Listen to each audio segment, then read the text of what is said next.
What's going on, guys? I am Toxic Jordan. Welcome back to the channel. So we're going to jump in here to the special pose category, Super Battle Road. We are using the AGL Captain Ginyu's 200% Ginyu Force team. I'm pretty much bringing all the big dogs. All the new buffs for the team are here. So this should be kind of exciting to see what we can accomplish. I did try to auto this stage a few times just for giggles. It didn't work out the best because a lot of these units don't really do well in slot 1. So if there's a big pile of attacks in the first slot before we're able to get off an attack, then we are not going to be sitting pretty. We'll definitely be in some trouble. Alright, we're able to get a stun off there with Raccoon and Goldo, which is nice. That's certainly their best case scenario, even though they're going to be doing a lot to the enemies even if they don't get that stun. So, and I'm thinking with how strong this team build is, we may not even need to depend on stuns. I think we're going to be able to actually probably tank some super attacks. We'll see though. Probably wasn't smart to put Ginyu in the first slot. He probably could have taken some damage from a super there. But again, I'm not too worried about it, as long as we're not taking consistently bad rotations as far as damage goes. Yeah, especially with this Captain Ginyu, he's just going to be mopping up fights left and right. I don't imagine any of these fights are going to take us more than 2 turns. Having a Ginyu on each rotation now.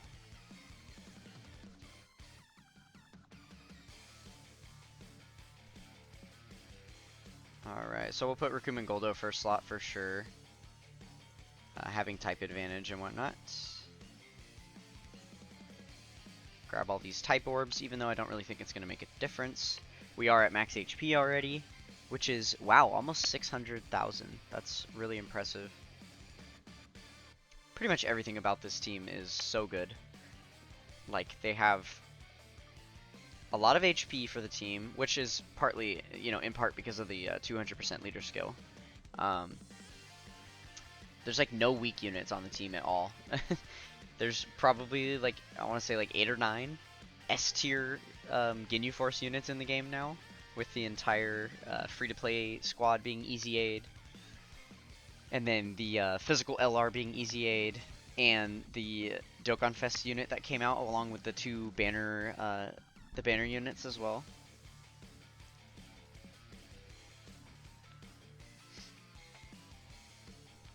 Okay. So yeah, it seems it's going to be how I predicted. These fights are not going to be taking more than 2 turns.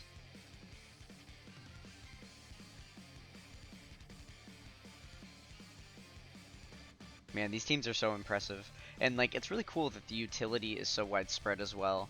I feel like that part is not talked about that consistently, because it kind of doesn't matter, right? A team with such ridiculous stats like this, where no one's taking damage and multiple different characters on the team are just dealing out these insane numbers every turn. People tend to not really focus on the fact that there's a lot of attack and defense lowering going on. There's a lot of stunning happening. There's a lot of sealing. There's even some scouter effects, built in. Some damage reduction. Some units are dodging. Like, this team just does it all. It's so impressive. Some people kind of, see it as a little bit of a bummer just because they're like, oh, it's just the Ginyu Force team, and they're not like super widespread. There aren't a ton of places you can use them. But right now, one of the most important places that you will be able to use them is the Red Zone coming up in the 7th anniversary. So if you have this team, you're going to be absolutely set for the Red Zone. The Red Zone is going to be pretty free. And I imagine that a lot of content coming after the Red Zone is going to follow suit, being that difficult, because, the 200% leader skill meta should make the entire game tougher. So yeah, I'm sure that there's going to be plenty of use for these teams. I also hope that they keep they keep it up with this kind of model where they focus really heavy on one specific team build and just max it out and make it really good. Um, you know, I think it's okay that they have certain units that are super, super powerful, but only on like one specific team build. I think that that is a perfectly fine way for them to build cards. I think it makes the meta pretty interesting, actually. It just makes more cards usable instead of relying on the same, you know, pool of the top 20 units for every single team. I mean, granted, that's not as good for like free-to-play players and stuff because that means just there's gonna be more need to summon and get different units in order to be able to, you know, finish all the missions and events in game. So yeah, it's definitely gonna create more of a money grab than the game already is. That's for sure. But I don't know. I still think it's a worthwhile payoff. It'll just make the game more fun to play. All right. So we are just out here over flexing on this team. This is wild. Well, they showed us. We actually got to a turn 3. There we go.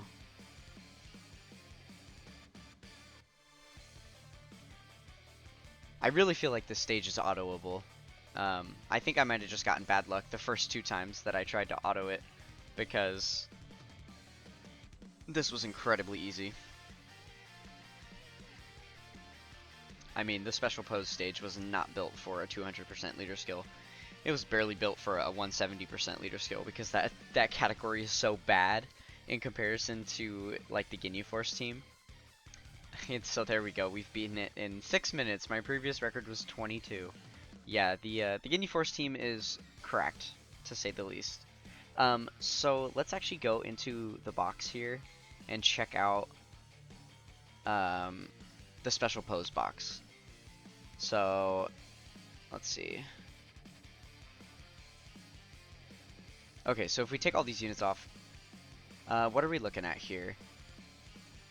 So there's quite a few hybrid Saiyans I'm seeing. You could maybe run some type of hybrid Saiyans team. There's no good leader for it though. So the only leaders above 150% on the special pose category are this Gotenks, and then I haven't updated my box yet, but also obviously the Captain Ginyu. So yeah, if you're not going to be running Captain Ginyu's team, then you have to run Gotenks' team. Which means you have to have 2 of him, and he's not like amazing nowadays. He's definitely dropped into like the A tier or B tier, for sure. And then yeah, I guess you're just gonna be running like this physical Super Saiyan 3 Gotenks. Maybe Seal Tanks could help you out a bit. Like, obviously, this is assuming you don't have a single Ginyu Force category member, because I think even the free-to-play Ginyu Force could beat this team, or could no-item this stage, like if you were using this guy as your lead, and then just all of the free-to-play Ginyu Force cards, after their EZAs, of course. This guy would be a monster in here, actually. I